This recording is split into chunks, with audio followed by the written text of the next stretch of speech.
Hujambo mtazamaji wa Bongo Brothers, karibu kwenye News Trend kwa siku ya leo. Msomaji wako ni Salama Ringo, nitakayekuletea habari za kitaifa pamoja na kimataifa.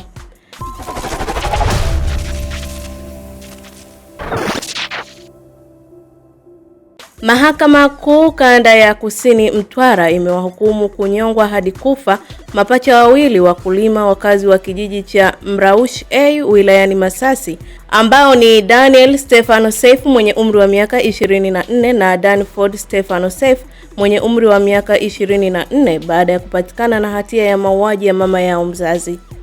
Wawili hao wote kwa pamoja walitenda kosa hilo tarehe 15 mwezi wa 12 2024 katika kijiji cha Mraushi A kwa kumpiga mama yao mzazi aitwaye Upendo Matias mwenye umri wa miaka 42, mkazi wa kijiji cha Mraushi A, kwa kutumia jembe na mchi na kumsababishia majeraha yaliyopelekea kifo chake, ambapo wawili hao walikiri mahakamani kuwa ni kweli walitekeleza mauaji hayo ya kikatili. Baraza la mtihani la Tanzania NECTA limesema wanafunzi wa darasa la 4 mwaka huu 1,582,140 watakaofanya upimaji wa kitaifa wa darasa la 4 kutoka shule 20,517. Kati ya shule hizo 115 watapata fursa ya kufanya masomo chaguzi ya lugha za kigeni ambazo ni Kifaransa, Kichina na Kiarabu kwa shule 115. Katibu mtendaji wa Baraza la Mtihani la Tanzania NECTA, Profesa Said Mohamed, amesema hayo jana Dar es Salaam akizungumza na waandishi wa habari kuhusu kuanza mtihani huo unaoanza Oktoba 22 hadi 23 mwaka huu. Amesema mwaka huu kuna mabadiliko kwa kuzingatia sera ya elimu ya mwaka 2014 toleo la 2023 na mtaala ulioboreshwa utawezesha shule 115 kufanya masomo yenye lugha za kigeni kwa chaguzi. Msimamizi wa uchaguzi jimbo la Uyole Mbeya mjini mkoani Mbeya, Anna Mary Joseph, amesema maandalizi yamekamilika kuelekea uchaguzi mkuu, hivyo wananchi wajitokeze siku ya Oktoba 29 kuchagua viongozi wanaowataka.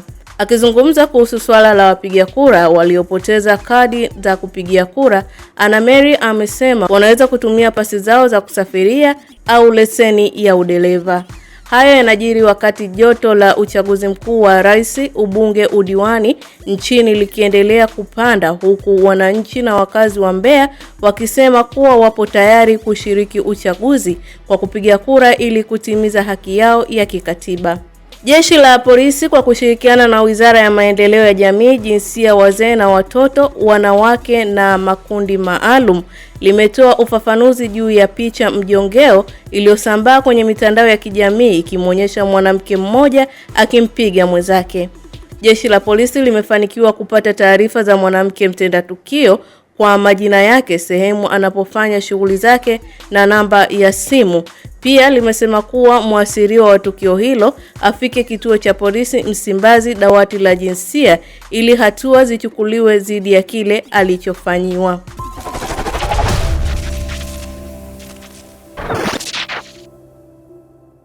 Na kwingineko katika anga la kimataifa, watu wasiopungua 35 wamefariki dunia baada ya lori la mafuta kupinduka na kulipuka katika jimbo la Niger kaskazini mwa Nigeria. Kwa mujibu wa kamanda wa kikosi cha usalama barabarani wa shirika la FRSC wa jimbo hilo, Aishatu Saadu, amesema ajali hiyo ilitokea Jumanne baada ya lori hilo kuteleza barabarani na kumwagika mafuta ambayo yalilipuka muda mfupi baadaye.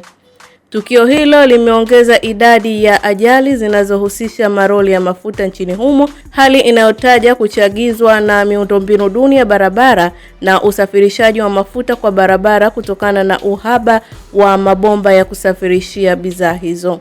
Waziri Mkuu wa Israel Benjamin Netanyahu amemfuta kazi mshauri wa usalama wa kimataifa Ntivachi Henabi kufuatia tofauti za maoni kuhusu maamuzi ya sera, ikiwa ni pamoja na shambulio la hivi karibuni dhidi ya Qatar na operesheni ya kijeshi ya kushikilia mji wa Gaza, vyombo vya habari vya ndani vimeripoti. Henabi alithibitisha kuondoka kwake akisema muda wake kama mkuu wa Baraza la Usalama wa Kimataifa utamalizika baada ya Netanyahu kumfahamisha kuwa atateuliwa mrithi wake. Kulingana na ripoti za gazeti la The Jerusalem Post siku ya Jumanne, Henabi alitoa wito wa uchaguzi wa kina kuhusu kushindwa kwa Israel kuhusiana na shambulio la kuvuka mpaka la Hamas la Oktoba 7, akisema anashiriki jukumu katika hali hiyo. Ofisi ya Netanyahu ilithibitisha kuwa naibu mkuu wa Baraza la Usalama wa Kitaifa Gil Reich ameteuliwa kuwa kaimu mkuu wa shirika hilo, akichukua nafasi ya Henabi, kulingana na gazeti la Yedeus. Mwisho wa News Trend kwa siku ya leo. Jina langu ni Salama Ringo, lakini pia unaweza kutufollow kupitia mitandao yetu ya kijamii ambayo ni YouTube Bongo Brothers TZ na pale TikTok kwa jina la Bongo Brothers TZ.